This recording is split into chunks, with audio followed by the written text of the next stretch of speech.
네, 강프로입니다. 자, 포스코 DX 오늘 5% 반등합니다. 자, 근데 특이한 게 있죠. 2차 전지도 같이 반등합니다.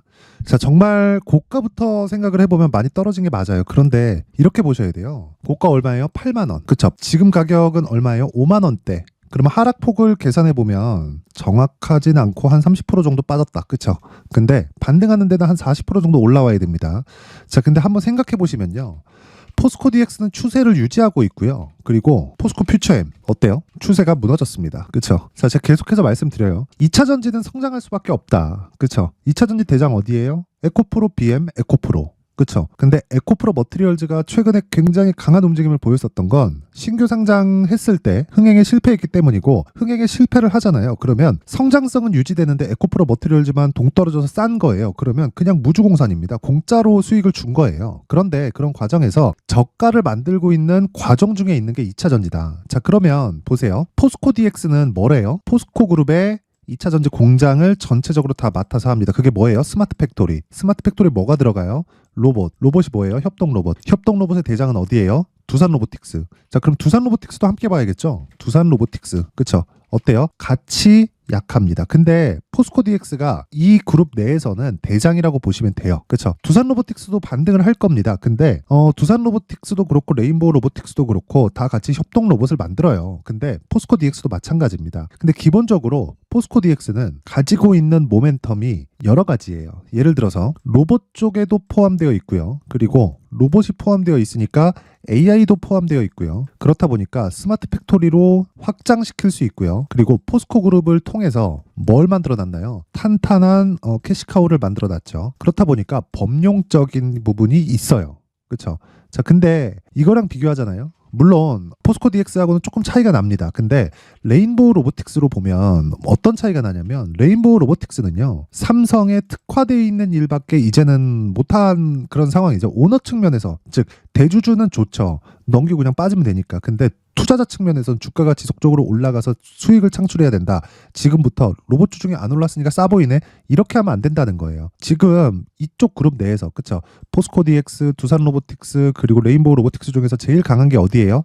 포스코 DX입니다. 신기하게도 2차 전지가 넘어질 때 포스코 DX는 안 넘어졌습니다. 왜? 두산 로보틱스의 상장이 예정되어 있었기 때문에 그 기대감이 다 소멸이 되고 나서도 어떻게 됐어요? 횡보를 하고 12월 달에 신고가를 갔어요. 그때 어떻게 됐어요? 두산 로보틱스가 신고가를 가버렸습니다. 그리고 나서 조정을 받는데 이제는 2차 전지가 강세를 보일 때 같이 반등을 합니다. 그쵸? 여기서 중요한 게 뭐겠어요? 와, 그래서 신고가 종목을 해야 되는구나. 그래서 가격을 봐야 되는구나. 이게 나와야 되는 겁니다. 제가 신고가를 지속적으로 하라고 했었던 것도 그거고, 근데 문제는 신고가라 그래서 고가에 무조건 추격하세요, 따라가세요 이러는 게 아니라, 우리가 이제부터 반등을 확인했죠? 가격을 보는 게 중요하다. 그 가격을 봤을 때, 그쵸? 내가 나만의 수익 모델을 만들 수 있고, 그게 가격 전략, 즉 신고가 매매의 핵심입니다. 자, 그러면 내가 신고가 매매, 즉 가격에 대해서 파악을 했을 때 어떤 매매가 진행될지, 그쵸? 어떻게 매매를 진행하는지 제가 실제 매매 내역을 통해서 보여드리도록 하겠습니다. 자, 한번 보시면요. 이거는 실제 제가 HLB 지금 거래 중인 내용이고, 오늘 HLB가 13%, 뭐 14% 이렇게 급등을 합니다. 장중 고가를 따져보면, 그쵸? 굉장히 큰 폭으로 강세를 보이고 있고, 장중 고가 18.83%, 그쵸? 20% 가까운 강세 구간에 있습니다. 근데 제가 매수한 구간 어디예요? 48,700, 46,800, 그쵸? 1월 22일, 1월 23일. 왜 했어요? 신고가 돌파 구간. 자, 그러면 요 내용을 토대로 포스코 DX를 보면 어떻게 될까요? 그쵸? 이제 돌파하고 확인했으니까 매수 구간에 들어왔다. 제가 그 매수하는 그 구간을 여기 소통방에서 공개를 합니다. 그쵸? 그리고 다른 신고가 종목들이 있겠죠? 그 다른 신고가 종목들에 대해서는 오늘자 같은 경우엔 그래요. 제가 매매하는 내역을 여기 다 올려놓습니다. 자, 보세요. 1월 26일 유니퀘스트, 이미지스, SFA 반도체, 슈프리마 HQ. 자, 어떻게 됐는지 볼게요. 시장가 매수예요. 다. 그쵸? 8시 47분. 장 시작 전에 시장가 매수. 그냥 넣으라는 거죠. 그쵸? 시가에 다 체크를 시킨다. 똑같이 제가 매매를 하고 있고요. 그쵸? 동일하게. 자, 보시면 매수, 오늘 급등 13%. 그쵸? 1월 24일, 26일, 9,800, 9,270. 자, 긴 말 드리지 않겠습니다. 신고가에서 매매했다. 그쵸? 신고가 돌파 구간. 수익 얼마? 6에서 7% 정도의 수익 구간. 뭐 더 올라가면 더 가는 거고, 떨어지면 판다. 그쵸? 떨어지면 팔아도 이 정도의 수익을 먹을 수 있다는 걸 보여드리는 겁니다. 자, 그리고 그 밑에 이미지스 보세요. 어때요? 매수 오늘 뭐 한 3, 4% 정도 수익 구간인데, 굳이 뭐 하락하기 전까지는 매도 안 한다 그랬죠. 우리는 신고가 돌파 구간에서 공략을 하고 몸통을 먹어도 그쵸? 하락을 확인하고 매도를 해도 몸통을 먹을 수 있다. 그 몸통을 먹는 게 10%가 될지 30%가 될지 50%가 될지 100%가 될지 또는 4에서 5%가 될지 그건 그때 가봐야 알아요. 하지만 2주 안에 모든 걸 다 끝내야 돼요. 여기서 소통방에서 진행하는 모든 내용은 2주 안에 수익 전환을 무조건 만들어야 됩니다. 그걸 못 만들면 내가 매매를 잘못한 겁니다. 자, 그 밑에 슈프리마 HQ. 자, 내용 보시면 오늘 17.87% 강세를 보이고 있죠. 시가 대비해서 몇 프로입니까? 15% 이상. 그렇죠. 시가가 1.55%예요. 언제 들어갔어요? 8시 56분 시장가 매수. 신고가를 알아야지만 이런 매매가 됩니다. 매수가 얼마? 9,150원. 지금 가격 얼마? 1,650원. 자, 길게 말씀드리지 않을게요. 내가 매매하는 과정에서 너무 어렵다 하시는 분들은 소통방에 들어오세요. 제가 올해 확실하게 매매를 어떤 식으로 해야 되는지 2월 달에 제가 공개를 하도록 하겠습니다. 전체 다 무료로 진행을 하고요. 제가 무료로 진행하는 이유는 채널 성장을 위해서인데 그래서 구독과 좋아요 꼭 좀 부탁드리고요. 상단에 있는 전화번호로 참여.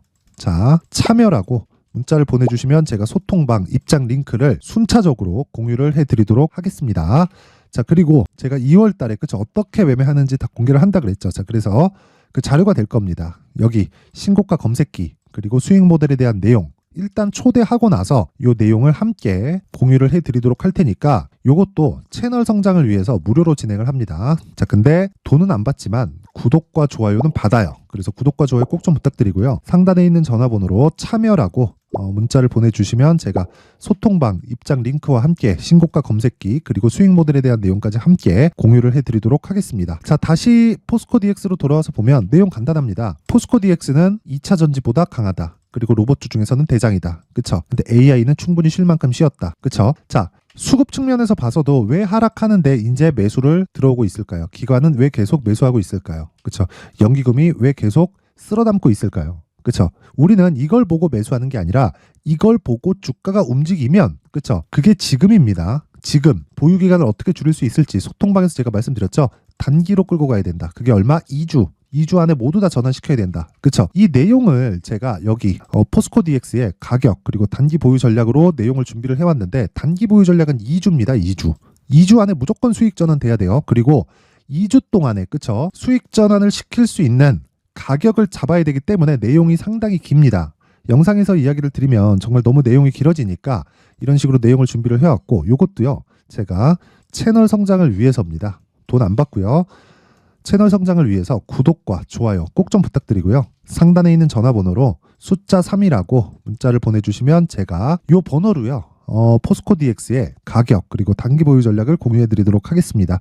자, 제가 아까 전에 말씀을 드렸지만 여기 보시잖아요. 그러면 소통방에서 오늘 뭐 슈프리마 HQ 보세요. 어떻습니까? 막 20% 가까이 급등하고 SFA 반도체 급등하고 이거 급등 그리고 올려보잖아요. 그러면 25일 어저께입니다. 코세스 상한가 갔어요. 자, 보세요. 코세스. 자, 보세요. 코세스 어때요? 상한가 가고 오늘 내린다. 내리면 어떻게 해요? 매도한다. 그쵸? 매도하면 고가에 파는 거 아쉽지 않나요? 아쉬워요. 근데 어쩔 수 없어요. 그쵸? 우리도 올라가는 것만 갖고 있고 올라가는 것만 매수한다. 그쵸? 올라보내도 계속 뭐 동일합니다. 보세요. 유니트론텍. 아까 전에 보여드렸죠. 태성도 그렇고 어버브 반도체도 어마어마합니다. 어버브 반도체 제가 23일 날 매수했는데 어버브 반도체 보세요. 어때요? 오늘까지 하루도 안 빠지고 계속 간다. 요 날이에요. 요 날 23일 시가 18,000원. 지금 얼마예요? 22,000원. 그렇죠. 20%대 수익 구간. 기간 얼마? 4일. 자, 이런 매매를 할 수 있는 방법을 제가 가격과 단기 보유 전략으로 내용을 준비를 해온 거고 이것도 그렇죠. 채널 성장을 위해서 돈은 안 받습니다. 대신에 구독과 좋아요 꼭 좀 부탁드리고 상단에 있는 전화번호로 숫자 3이라고 문자를 보내주시면 제가 포스코 DX를 저런 식으로 매매할 수 있는 방법을 제가 가격과 단기 보유 전략으로 공유를 해드리도록 하겠습니다. 자, 항상 시청해 주셔서 진짜 너무 감사드리고요. 그리고 무엇보다 진짜 제가 진짜 이 신고가는 너무 강조를 드리는데 제가 진짜 이해를 돕기 위해서 이 12월 달부터 진행하고 있는 신고가 주도주가 있습니다. 그 종목을 어떻게 잡아야 될지 그리고 어떤 관점에서 제가 잡았는지 그리고 앞으로 어떤 종목이랑 연결을 시킬 수 있는지 그 내용에 대한 부분을 제가 상세하게 준비를 해놨으니까 영상 끝까지 시청하시고요. 모든 분들이 성공 투자하셨으면 좋겠습니다. 자, 제가 항상 신고가 종목에 대해서 강조를 드립니다. 자, 신고가 종목에 대해서 강조를 드리는 건 크게 시세가 발생하는 대시세 종목은 모두 신고가 구간을 거쳐서 발생하기 때문에 그렇습니다. 시장은요, 좋을 때도 있고 나쁠 때도 있어요. 그런데 대시세 종목은요, 시장이 좋든 나쁘든 그 숫자의 차이가 있을 뿐이고요. 매년 발생을 합니다. 올해 같은 경우에도 마찬가지예요. 23년이죠. 1월부터 로봇, AI, 시세를 크게 발생을 시켰는데 이미 22년도 중반 후반에 신고가를 달성을 하고 매물 소화 과정을 거친 이후에 시세가 발생을 했습니다. 2월 달부터 2차 전지의 강세가 있었죠. 그런데 22년도에 이미 에코프로 같은 경우에는 신고가를 달성한 이후가 됐고요.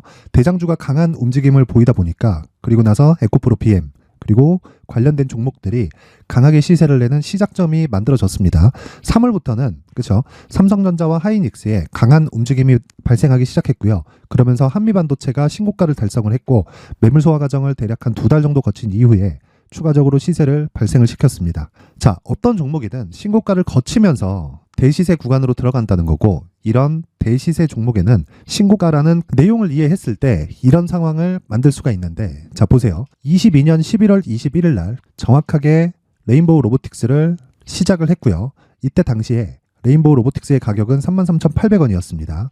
실제 세 달이 채 되지 않는 보유기간을 가진 이후, 그쵸? 한 100% 정도의 수익 실현을 할 수가 있었고요. 그 이후에 추가적인 상승이 나왔지만 내가 매수를 잘 했기 때문에 보유기간을 최소한으로 줄여서 가더라도 충분한 수익이 발생을 했다는 겁니다. 언제든지 저가를 잡을 수 없고 고가를 잡을 수 없기 때문에 내가 강조를 해야 되는 건 신고가 이후에 매수하는 구간 그리고 첫 번째 수익 구간만 먹더라도 다음 종목으로 이동을 할 수 있다는 거죠. 실제 그리고 나서 3월 달에 반도체 종목에 대해서 계속해서 제가 강조를 드렸었고 그런 이후에 매물 소화 과정을 거치고 5월 달부터 반도체 공략을 시작한 결과 그쵸? 세 달이 채 되지 않아서 ISC 그리고 한미 반도체까지 100%에 달하는 수익 실현에 성공을 했습니다. 그래서 계속해서 강조를 드리는 거예요. 시장은요, 좋을 때도 있고 나쁠 때도 있어요. 그런데 대시세 종목은 숫자의 차이가 있을 뿐이고요. 매년 발생을 한다는 거고 분기별로 나오게 됩니다. 물론 이런 종목을 모두 다 잡을 수는 없지만 지금 같은 경우에는요, 두 가지 내용으로 구분이 가능합니다. 첫 번째, AI 반도체 쪽으로 들어가야 되고요. 그리고 또 한 가지, 내년 4월에 있을 총선 테마가 지금부터 준비되어 있어야 된다는 거죠. 물론 이 두 종목 모두 신고가 종목에 있는 종목을 공략해야 되기 때문에 신고가 구간에서 매매를 해야 된다는 건 어떤 상황에서든 불변의 진리라고 보시면 됩니다. 자, 그래서 제가 AI 반도체 관련된 종목들은 강프로의 소통방에서 같이 공개를 하도록 하겠고요.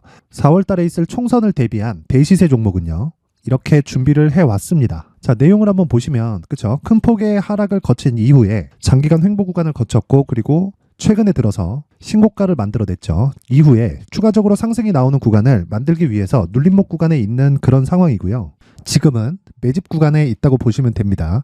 자, 장기간 매집이 중요한가, 단기간 매집이 중요한가 이런 부분에 대해서는 모두 무시하셔도 되고 무엇보다 신고가를 갔다는 것 자체 그리고 변하지 않는 총선 스케줄을 본다면요. 지금부터 내용을 준비를 하셔야 되고 매집 구간으로 계속해서 삼고 있어야 됩니다. 자, 지금부터 물량을 잘 모아 가시면 정말 크게 수익은 낼 수 있는 매매를 할 수 있다라고 이야기를 드릴 수 있기 때문에 이 종목이 어떤 종목인지 잘 받아가서 결과적으로 큰 수익을 볼 수 있는 이런 매매를 해보고 싶어 하시는 분들이 계시면요. 구독과 좋아요 부탁드리고요. 그리고 상단에 제 전화번호 확인해서 대시세라고 문자 보내주시면 되고요. 대시세라고 문자 보내주시는 분들에 한해서만 제가 어렵게 찾아놓은 이 종목을 모든 분들에게 다 공유를 해드리도록 하겠습니다. 내년 총선은 바뀌지 않은 스케줄이기 때문에 이 종목 꼭 받아가서 모든 분들이 큰 수익 내셨으면 좋겠습니다.